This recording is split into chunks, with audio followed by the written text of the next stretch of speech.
Hi guys welcome back to my channel. आज हूँ सांबर दशमी मु भाविली तेणुक गोटे मिनी ब्लॉगटे करा जाऊ आपण मानू देखेबी बोली। एठी मामा आम दी भाई भौणी को छिड़ा कर बसिक जग मो पूजा सामग्री मिठा को कहीं न छुअंतु। एठी एते ठंडा होता सकाल सकाल कि मु टोपी बिना तो रही ही पारलिनी। आउ आम मामा पूजाटा आरंभ है।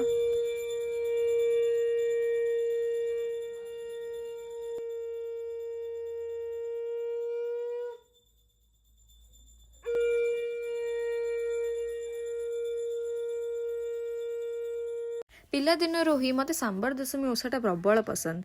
यही ओषा पूर्व राति मामा एत प्रकार मिठा अणाती सेटा भी पुणी आम मान चॉइस। तो मुझे सबुबले बनिकी बसते केतबले मामा पूजाटा सर आम मान मिठाटा मिल।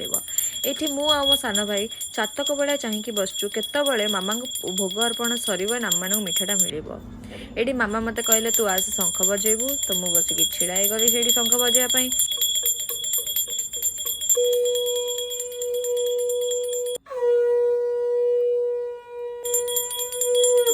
फाइनली पूजाटा सरीबा को आसिलाणी एपड़े मु एंड मो भाई पूरा एक्साइटेड कि फाइनली एबे आम मानू भी भोगटा मिल। पूजाटा सरू सरू आम दी भाई भौणी धाइचु रोसई घर को गोटे गोटे प्लेट धरिकी किए मिठा खाइब बसिकी। मु बसी गोटे गोटे मिठा आम दी भाई भौणी को बाढ़ा आरंभ करदेली। बड़ा बड़ी सरला आम दी जन बसीगलु मिठा खाइबा।